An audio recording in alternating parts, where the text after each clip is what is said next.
Bacaan dari surat Rasul Paulus kepada jemaat di Roma. Saudara-saudara, kita ini orang berutang, tetapi bukan kepada daging, supaya hidup menurut daging. Sebab jika kalian hidup menurut daging, kalian akan mati. Tetapi jika oleh Roh, kalian mematikan perbuatan-perbuatan tubuhmu, maka kalian akan hidup. Semua orang yang dipimpin oleh Roh Allah adalah anak Allah. Sebab kalian menerima bukan roh perbudakan yang membuat kalian menjadi takut lagi, melainkan roh yang menjadikan kalian anak Allah. Oleh roh itu kita berseru, Aba ya Bapa. Roh itu memberi kesaksian bersama-sama roh kita bahwa kita ini anak Allah. Dan kalau kita ini anak, berarti juga ahli waris, yakni ahli waris Allah, sama seperti Kristus. Artinya, jika kita menderita bersama dengan Dia, kita juga akan dipermuliakan bersama dengan Dia. Demikianlah sabda Tuhan. Syukur kepada Allah. Allah kita adalah Allah yang menyelamatkan. Allah kita adalah Allah yang menyelamatkan. Allah bangkit, maka terseraklah musuh-musuhnya. Orang-orang yang membenci Dia melarikan diri dari hadapannya.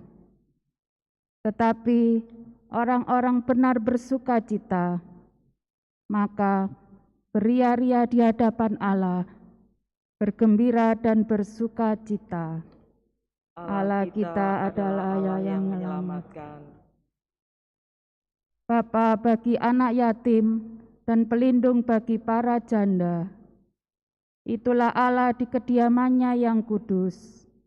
Allah memberi tempat tinggal kepada orang-orang sebatang kara.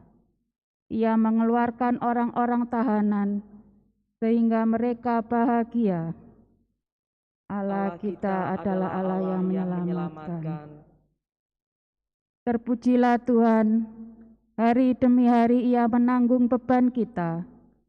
Allah adalah keselamatan kita. Allah kita adalah Allah yang menyelamatkan.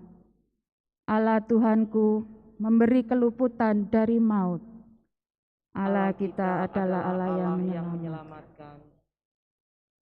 Haleluya, haleluya, haleluya. Haleluya, haleluya, haleluya. Sabdamu ya Tuhan adalah kebenaran. Kuduskanlah kami dalam kebenaran. Haleluya, haleluya, haleluya.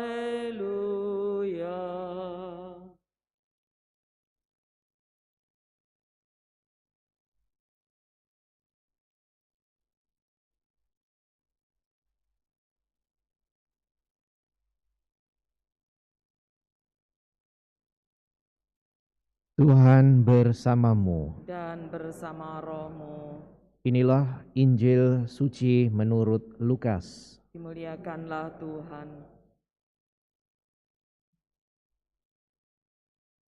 Pada suatu hari Sabat, Yesus mengajar dalam salah satu rumah ibadat. Di situ ada seorang wanita yang telah 18 tahun dirasuki roh. Ia sakit sampai bungkuk punggungnya dan tidak dapat berdiri lagi dengan tegak. Ketika Yesus melihat wanita itu, dipanggilnyalah dia. Lalu Yesus berkata, "Hai ibu, penyakitmu telah sembuh." Kemudian wanita itu ditumpanginya tangan, dan seketika itu juga ia berdiri tegak dan memuliakan Allah. Tetapi kepala rumah ibadat itu gusar karena Yesus menyembuhkan orang pada hari Sabat. Lalu ia berkata kepada orang banyak, "Ada 6 hari untuk bekerja, karena itu datanglah pada salah satu hari itu untuk disembuhkan, dan jangan pada hari Sabat." Tetapi Tuhan menjawab dia, katanya, "Hai orang-orang munafik, bukankah kalian semua melepaskan lembu dan keledaimu pada hari Sabat dan membawanya ke tempat minum?" Nah, wanita ini sudah 18 tahun diikat oleh iblis. Bukankah dia harus dilepaskan dari ikatannya itu karena dia keturunan Abraham? Waktu Yesus berbicara demikian, semua lawannya merasa malu. Sedangkan orang banyak bersukacita karena segala perkara mulia yang telah dilakukannya. Demikianlah sabda Tuhan. Terpujilah Kristus.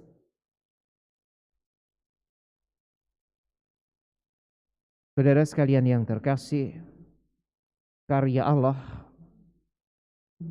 bagi orang yang membuka hati dan percaya kepadanya pasti akan mendatangkan sukacita. Sebaliknya, bagi pribadi yang tertutup hatinya, apapun yang terjadi sebagai karya Allah bisa jadi justru mendatangkan mungkin hal-hal yang berkebalikan dengan situasi itu.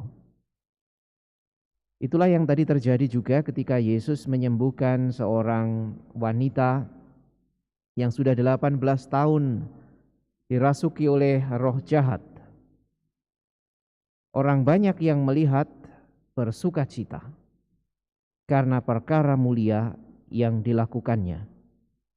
Tetapi kepala rumah ibadat dan orang-orang Farisi dikatakan oleh Yesus sebagai orang-orang munafik karena mereka justru bertanya kepada wanita itu, "Bukankah ada 6 hari untuk bekerja, dan karena itu datanglah pada salah satu hari itu untuk disembuhkan, jangan hari Sabat."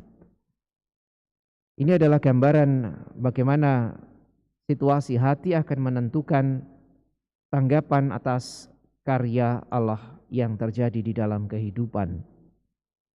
Yesus tentu saja datang bukan untuk menambah beban.